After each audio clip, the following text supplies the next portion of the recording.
I know I could have pulled off a really good Agent Smith cosplay, but to be completely honest with you, I really don't want to have to redraw this character all over again.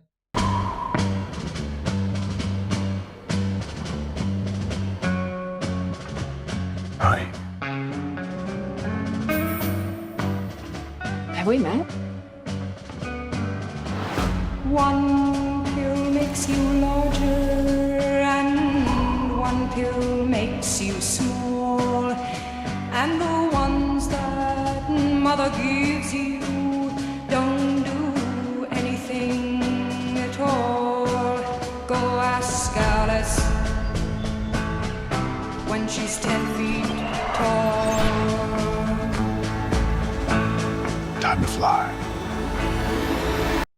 Oh boy. Just so you know where I'm coming from on this, let me tell you. I absolutely love the Matrix films. I remember seeing the first one in cinemas back in '99 and it blew me away. I had to pry myself out of the back of the seat when it was over, completely shell-shocked by what I had just witnessed. I even took a second to double check that the armrest was actually real before exiting. What the Wachowskis had managed to create, the juxtaposition of lore and mythology with manga and anime influences, comic book style compositions and framing, Japanese martial arts, cinema and wire work, and some of the best action scenes ever put to film at that time, all coalesced into potentially the most incredible action film that has ever been made. I still don't think it's been topped. And the best part was, it was all filmed in my hometown. That's my city you see people in bland suits and red dresses walking through. I have very happily spent hours tracking down and visiting all the locations from the film that made my home look great. But more on that at a later date. Oh, don't get me wrong. As much as I love it, I'm still 100% convinced that they ripped the whole thing off. But the masterful job they did with those ripped off elements is still pretty incredible. That in itself is its own irony, as the Matrix either inspired or was full-blown plagiarized by every single new action movie that came out in the 20 years following it. You lost count of all the films that suddenly had their protagonists wearing long trench coats and black leather. And how sick to death did we all get of bullet time? Here's the thing though. That original film was never meant to have a sequel. It was a one-and-done story. If they had intended the story to continue, it's my guess that they would never have ended the film with Neo being nigh omnipotent. God, I can barely speak English at the best of times, and then I go and put phrases like nigh omnipotent into my scripts. But of course, the lure of the box office and the demand of the audience was too much to resist. So in 2003, only separated by about 6 months, we got both Reloaded and Revolutions. Way too much has been said about those two films, both good and bad, for me to sum up here. I can only give my own opinion, which is that there are elements I really enjoy in both of them. The car chase in Reloaded is fantastic. I like elements of the Battle for Zion. And, like it or not, the Smith-Neo fight at the end of Revolutions is still potentially the best superhero slugfest ever put on screen. Actually, Neo is still the best modern cinematic depiction of Superman we've ever gotten. Yeah, take that, Snyder sycophants. However, there are also elements that I hated. The fights were too long and pointless. The story got a little too full of its own bullshit. Too much of the plot was shunted off into other mediums, like short films that you could only see by paying for other crappy films whose profiles Warner Brothers was trying to boost, video game tie-ins, and comic books. Most of this material isn't even available anymore to your average punter, who might go looking to fill a few of the story gaps, which just seems wrong to me. But at the end of the day, a bad Matrix movie was still a lot better and had a lot more depth than most of the other trollop that was out there. Or so I thought. There has been talk about a Matrix 4 ever since Part 3 opened at the box office. A lot of it was just fan speculation. Some of it, I'm sure, was the studio trying to generate interest as a bargaining chip to get the directors to return. And a sizable chunk was just, hey, wouldn't it be cool? But at the end of the day, the Wachowskis said time and again that they weren't interested in doing it. Which was kind of the final word on the subject. Until it wasn't. Apparently Lana Wachowski went through a series of pretty major life events. her parents dying within 6 months of each other, her transition, and she started seeing some parallels with her life and the characters of Neo and Trinity. Enough so that she finally took up the offer from Warner Brothers, and understandably the enormous paycheck that went with it, and started working on a new film. Lily, however, was still out. She felt no need to retread old ground and felt it was a waste of her time. So the Warner Brothers were now just the Warner sister Dot. And maybe the feeling that something was missing during this film can all be tied up in that one decision. So what's this film about? It's about 2.5 hours long. It starts with a very confusing reenactment at the beginning of the first film that introduces some of the new characters. For anyone who was enough of a fan of the first film, this was really off-putting.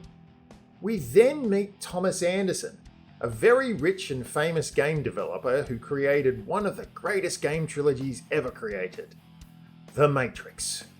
But now he is very heavily medicated and in serious therapy due to a suicide attempt years ago, brought on by the video game's creation. Oh, and he has a serious crush on the lady he keeps seeing in the local coffee shop, who happens to look a lot like one of the main characters from his game, Trinity. After that, it gets confusing.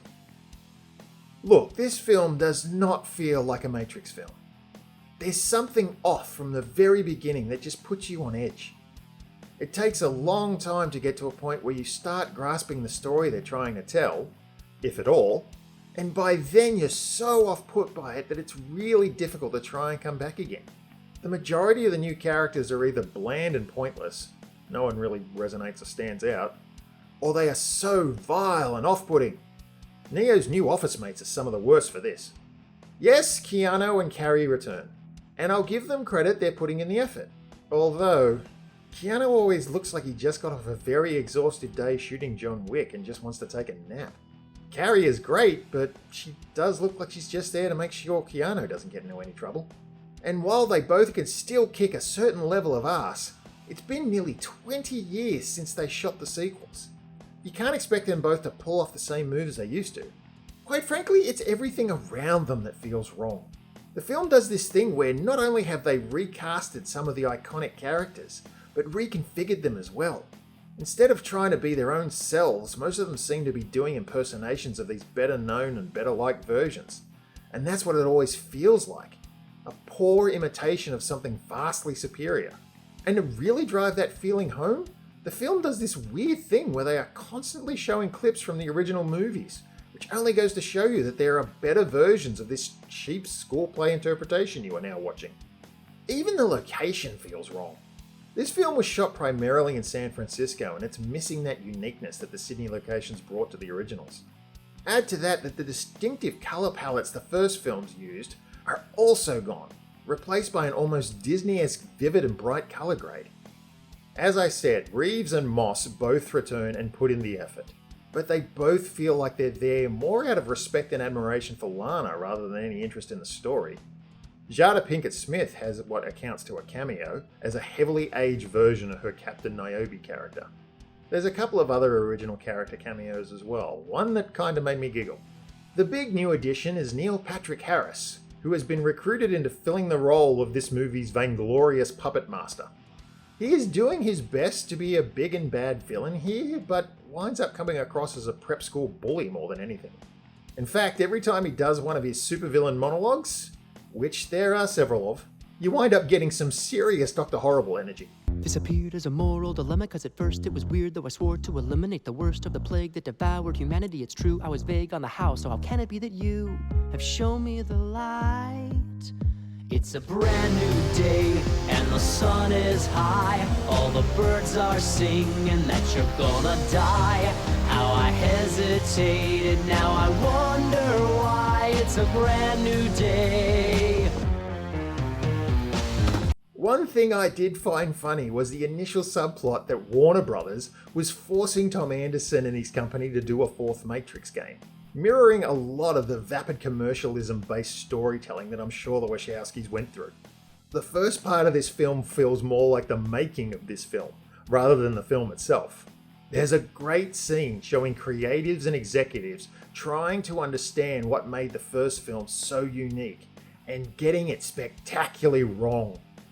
Seeing Neo look sick and bored as they are forced to sit through a meeting held by a vapid studio exec, represented beautifully by the wonderful Christina Ricci, being briefed on focus group results and brand testing metrics is something to behold.